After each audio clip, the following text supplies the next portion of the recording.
What'd you think of the call? I wouldn't have done it. I'm going home. I'm leaving. We're going to, ladies and gentlemen, we'd like to continue. We got to do something else. We got to figure this thing out, when this is going to be replaced, or how we're going to do it, or the matches that you wanted to see tonight are going to be tomorrow night on Raw. Because that was a luxury we had. If there was a storyline that we needed to do, it could be 24 hours post. 24 hours is not going to hurt us. But again, now we're talking about the goddamn storylines, which is stupid. Who cares? It's exactly right. Exactly right. So, I would not have done it. And hey, look, all these years later, it's easy for me to go look in hindsight and say, oh, I wouldn't have done that. Oh, God, I would never book that. No. At that day, I didn't feel like it was the wrong thing to do because I was in shock of what I just witnessed. And when we told we were going to go on, it was a numbing deal. I was nonplussed about continuing. And then especially when we found out the end game of that whole accident, what the outcome was for Owen. Nobody knew what was happening, and you're the voice of this matter. Is Vince, we've heard as fans that Vince is in your ear trying to produce. Who's in your ear this day? Is it Vince? Is it Bruce? And what are they saying to say? Or are you just sort of shooting from the hip, freestyle? Well, no, I wasn't shooting from the hip. I had to get the information that I was mentioning, kept processing new information because things kept changing. The Owens is being taken to the hospital, whatever. There was an update every few seconds, it seemed like. I got most of that, if I recall correctly, from Kevin Dunn, the executive vice president and executive producer of the company, of Titan Television, WWTV, whatever, rich guy. So Kevin kind of helped us. He helped us walk through that thing and navigate it.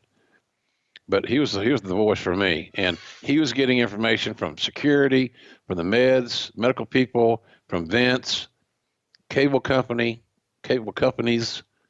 So Kevin was kind of that clearinghouse on that deal, and he was funneling the information to me in succinct sound bites to provide more information so we could keep the audience updated until we came to some sort of resolution. Because even at that time, I wasn't sure. I didn't know Owen at that time was still alive. Before I got the word and had to make this announcement, but he was still alive, and I didn't know if the show was. I didn't even think about the show not going on until we made the announcement that he'd passed, and then it hit my mind. We're gonna keep. I'm thinking to myself out loud. I'm thinking to myself, are we gonna stay here? We're gonna work. And we did, and that was a tough decision. It'll always be a wrong decision for a lot of folks. It can never change someone's mind. I understand that, and over the years, I've mellowed a little bit in my wrath on certain things, but I still steadfast that we probably should have called it a night and moved on. Yeah, I think most people agree with that now. That's not the call that was made, though. So you guys air a package for this next match. And then we see a live shot of the crowd. And you said, well, ladies and gentlemen, again, Owen was scheduled to descend from the top of the Kemper Arena again in a superhero-like entrance in his blue blazer character. And something has gone terribly wrong with the equipment that Owen Hart was being lowered down to the ring, and the paramedics are working on Owen Hart. And let me tell you, we are going to have, and we've already had, some entertaining things happen as a part of this show. I don't know another way to put it. This is not a wrestling angle. This is real life. Owen Hart, the equipment malfunctioning, is being attended to right now by a host of EMTs, and we are not going to put this on television. This is not a sensationalistic attempt to leave a mark here on this event. We don't know exactly what malfunctioned. Obviously something in the apparatus, we assume. That's all we're doing, is assuming that went wrong, unless Owen inadvertently released himself before he was near the ring.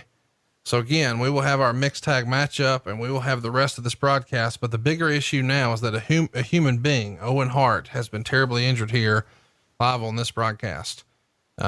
There's so many things that have happened here, but right now nothing is more important than the health and welfare of not only a great athlete, but a very unique and a good human being who is now being attended to in the ring. And again, I can reiterate the best way I know how.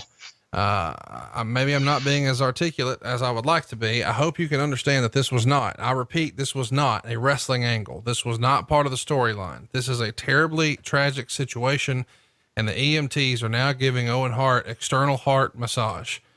Several folks are here to attend to him. And around this time, Jerry comes back and sits at the broadcast table, and you said, Jerry King, I was just reiterating to the fans, this is not part of the show. We're here to entertain and have fun, but this is neither.